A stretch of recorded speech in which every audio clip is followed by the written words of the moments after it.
saya akan menceritakan sebuah film yang berjudul Like Tourist tahun 2009. Film ini bercerita tentang usaha seorang wanita untuk menyelamatkan diri dari seorang pria bertopeng yang sangat sadis. Jadi cari posisi yang nyaman dan selamat menonton.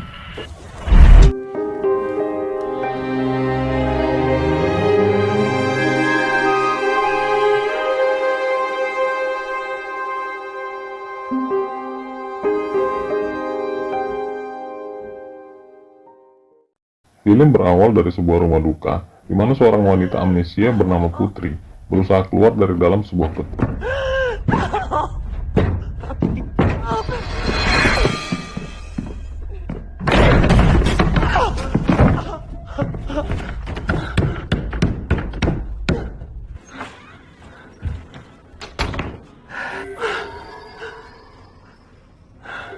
Lalu Putri menghubungi 911 untuk meminta bantuan.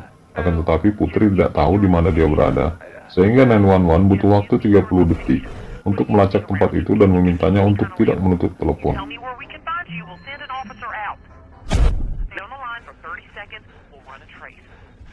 Putri penasaran melihat sesuatu, lalu mendekatinya sampai-sampai tidak menyadari kabel telepon tertarik hingga putus.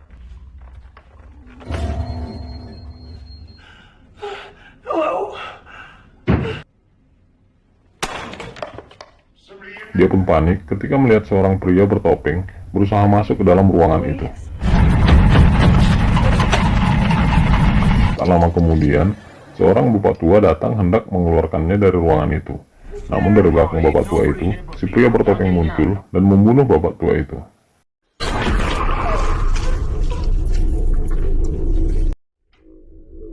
Saat pintu terbuka, Putri menusuk mata pria bertopeng itu dan berusaha kabur.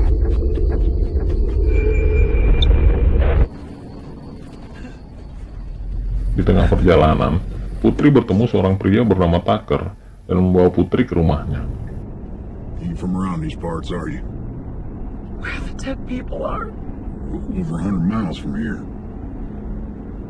In a dead box. And a man.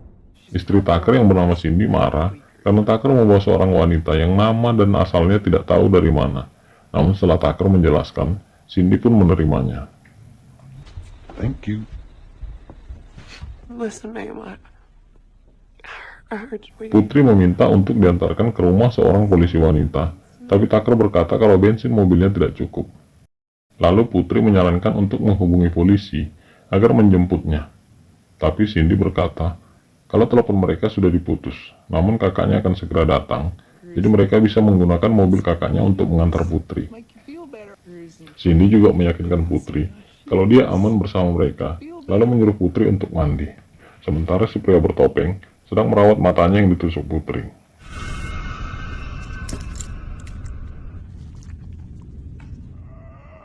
Cindy mengingatkan Tucker untuk tidak macam-macam dengan Putri, dan tiba-tiba terdengar jeritan Putri dari kamar mandi, dan Cindy pun pergi untuk melihatnya.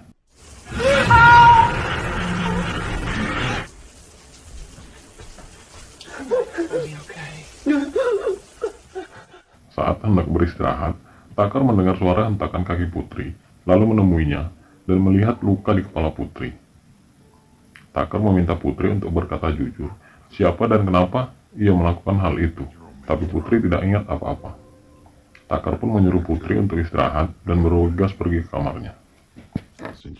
Maybe you can recall something from when you was little. Princess Gemstone. All right, Princess. Cindy's bacon. Tucker heran kenapa Cindy mengunci pintu kamar, lalu mendobrak pintu itu, dan kaget melihat Cindy telah disandra oleh pria bertopeng dengan kamera di punggungnya. Tucker menanyakan apa mau pria itu, dan pria itu menunjuk ke arah Putri, lalu menusuk kepala Cindy. What do you want?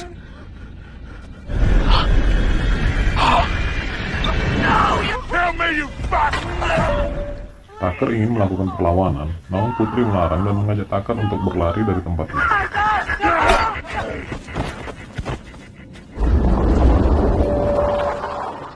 Tak berselang lama, kakak Cindy yang bernama Johnny dan pacarnya datang. Johnny yang sedang kesal karena mengira Tucker selingkuh ingin menemui Cindy dan memberitahukan hal itu. Namun tiba-tiba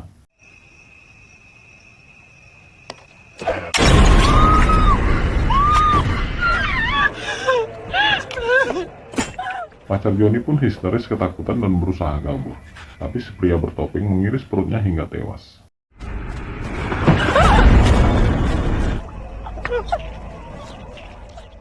Kembali ke Putri, Putri berusaha menenangkan Tucker yang sangat terpukul atas kematian Cindy, dan mereka pun berhenti di sebuah rumah milik Stephen untuk meminjam telepon dan menghubungi polisi. Namun Stephen tidak memiliki telepon, tapi dia berkata bisa menghubungi polisi melalui email. Lalu Stephen mengirimkan email ke link FBI dan menceritakan apa yang dialami Tucker. Do you have evidence of insurance fraud or fraud committed by an insurance provider? What you doing there? Oh my God. He's early 40s. Probably an affluent citizen like a doctor. Something was blinking on his shoulder. Think this thing look familiar? Stephen dan Tucker juga mendapat informasi tentang pria bertopeng itu dan berita hilangnya Putri. Stephen, you got a car. You're here alone. Tucker mengajak Stephen pergi ke kantor polisi untuk melaporkan apa yang mereka alami. Can't this thing go any faster? No, it won't go past 40. Hey, Sheriff Namun Bates. sampai di kantor polisi, mereka keheranan melihat semua polisi telah tewas. Dan Putri melihat seorang pria tewas di dalam sebuah sel mirip seperti si pria bertopeng. Saat Putri membuka sel itu, kamera pria itu menyala dan tiba-tiba pria bertopeng muncul dari belakang Putri hendak mencelakai Putri.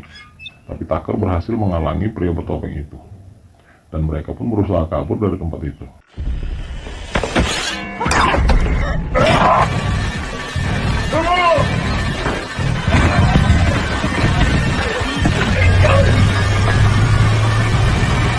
Let's drive, Stephen. I think we should go back. How much gas Di you tengah got? perjalanan, Putri meminta Stephen untuk berhenti di sebuah tempat dari mana dia berasal, karena dia ingin mengingat apa yang terjadi. Stop the car! Stop the car! Stop for nothing. Stop! That's where I'm from. Lalu Tucker menemani Putri masuk ke dalam tempat itu dan menyuruh Stephen untuk menyembunyikan mobil ke tempat yang aman. Can't. Why not? Mine might like a sieve anyway. We'll call around back.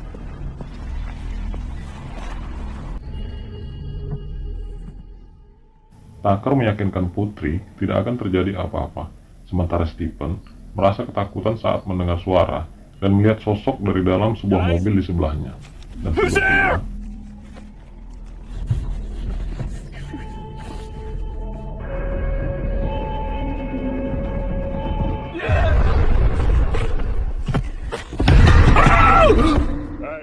Tucker yang datang mengajak Stephen untuk masuk ke dalam tempat itu. I told you that I saw my dead mother. Tucker berkata, kakak sepupunya akan datang ke rumahnya dan dia tidak ingin terjadi sesuatu terhadapnya. Tucker juga mengatakan kalau dia memiliki senjata di rumahnya dan menyuruh Stephen melindungi Putri saat dia pergi ke rumah untuk mengambil senjata itu. Yo, we just gotta hold on. Just Cindy. I can't. I might remember something. And I'd rather not.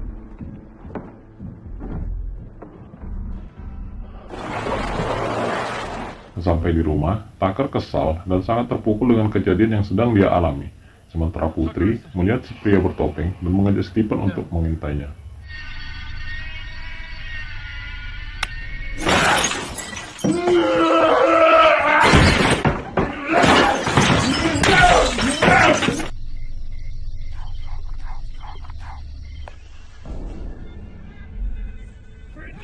Lalu Putri masuk ke sebuah gudang yang terdapat banyak peti mati dan korban pria bertopeng itu. Pria itu mengikuti Putri tanpa menghiraukan Stephen yang berteriak memanggilnya, lalu mengunci pintu dari dalam.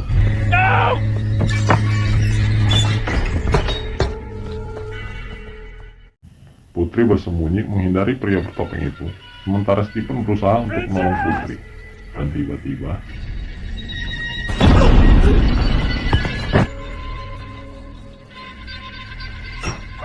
Sorry, I'll get us out!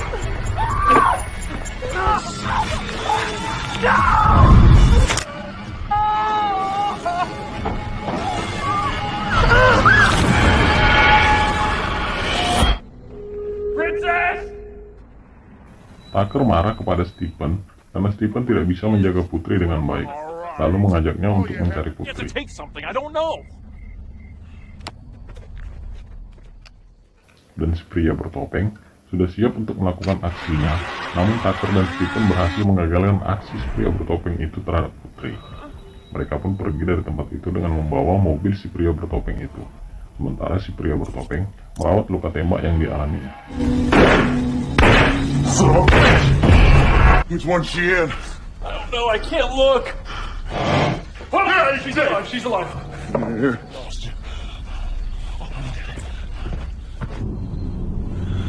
Wow.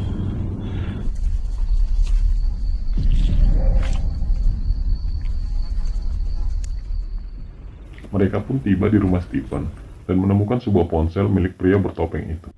Lalu Stephen mencoba menghubungi 911 untuk mencari bantuan, namun ponsel itu tidak dapat digunakan karena terkunci dengan password. Sugar. What now? It needs some sort of a password. No. Craptacular, and that was a good one too. Stephen pun berniat memeriksa bagasi mobil, berharap menemukan sesuatu yang bisa digunakan, seperti ponsel, agar bisa mencari bantuan dan menyuruh Tucker untuk memeriksa laci mobil. Anything else we can use? Maybe another cell phone. Stephen pun kaget melihat mayat ibunya ada di dalam bagasi mobil si pria bertopeng itu. Lalu Tucker dan Stephen mengeluarkan mayat itu, sementara Putri melihat isi rekaman si pria bertopeng itu.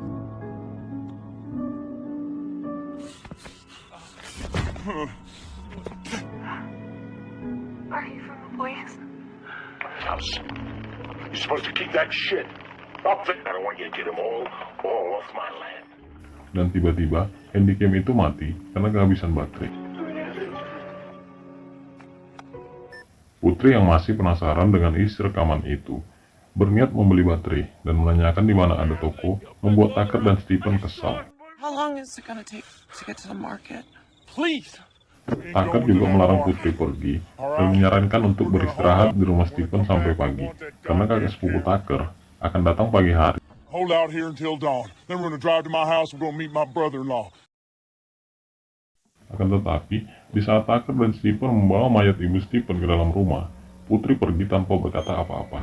Dan dengan terpaksa, Tucker dan Stephen harus berjalan untuk mencari Putri.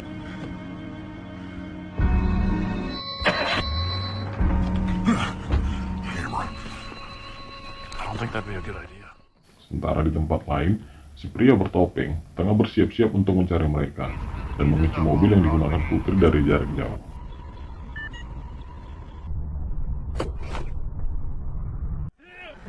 Di tengah perjalanan, Tucker dan Stephen melihat sebuah mobil melintas dan berteriak untuk memberhentikan mobil itu. Namun orang yang di dalam mobil itu, Tommy dan Anthony, tidak menghiraukan mereka dan terus melaju.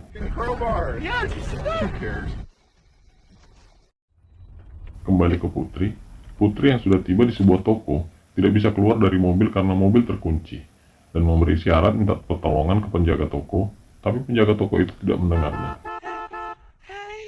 Lalu Putri mencari sesuatu yang bisa digunakan untuk membuka mobil dan melihat beberapa kaset hasil rekaman si pria bertopeng itu dan juga identitasnya. Tak lama kemudian, Tommy dan Anthony tiba di toko tersebut. Putri mencoba memberi isyarat minta tolong, tapi mereka malah mengolok-olok Putri.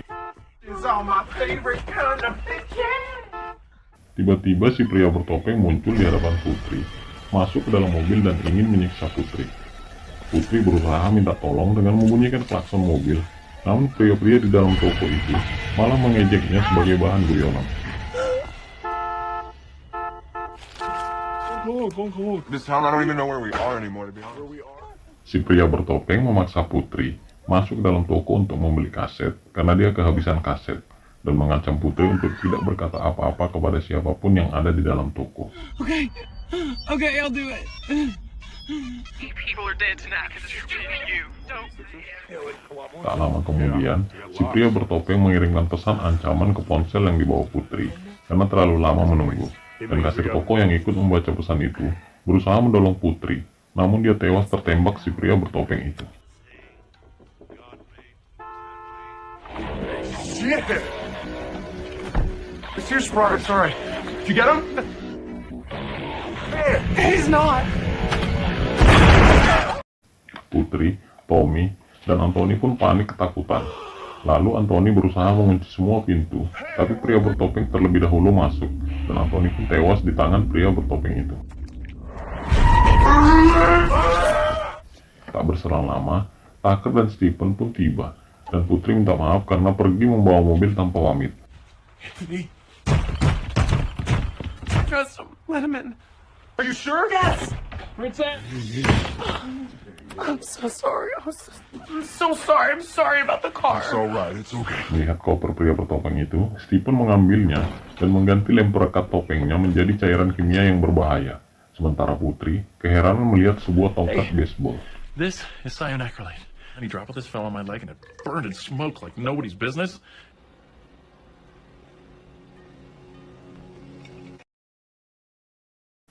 Tiba-tiba lampu toko mati, dan ada sebuah pesan masuk ke ponsel yang ada di meja kasir.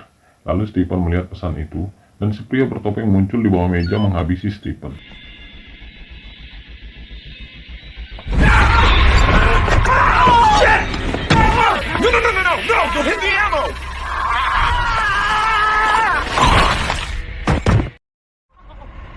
Tommy mengajak mereka pergi dari tempat itu dan berlari keluar mengambil mobilnya, sementara Tucker mencoba memberikan perlawanan. Namun si pria bertopeng itu terlalu tangguh, Tucker pun tewas.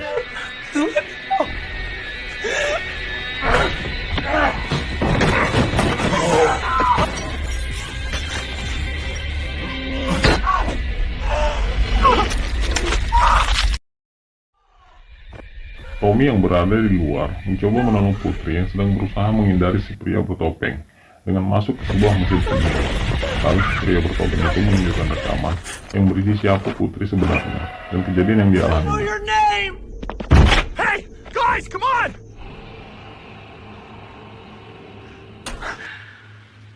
Not much of a talker, are ya? Come a little bit closer.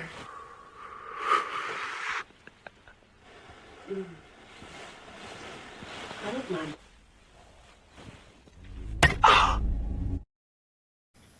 Melihat rekaman itu, Putri pun kesal, lalu memberikan perlawanan dan membuat topeng si pria itu lepas.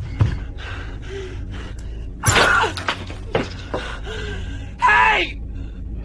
Come and get me!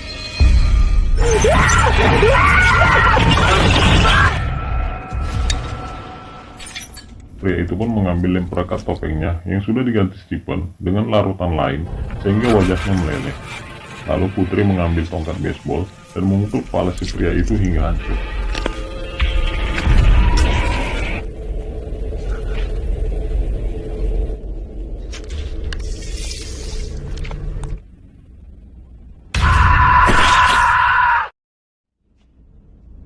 Sebelum meninggalkan tempat itu, Putri melihat Tucker dan menemukan selembar kertas dari saku Tucker berisi berita hilangnya dirinya.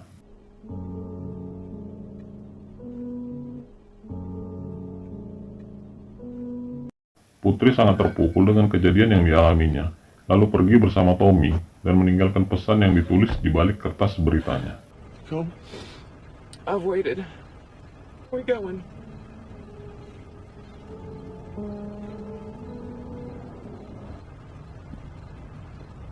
Perfect.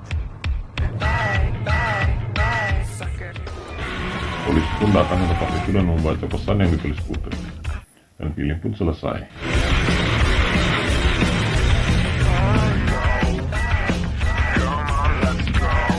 Pesan yang bisa kita ambil dari film ini adalah: berpikirlah dalam melakukan sesuatu demi uang, dan jangan menolong orang yang tidak kita kenal.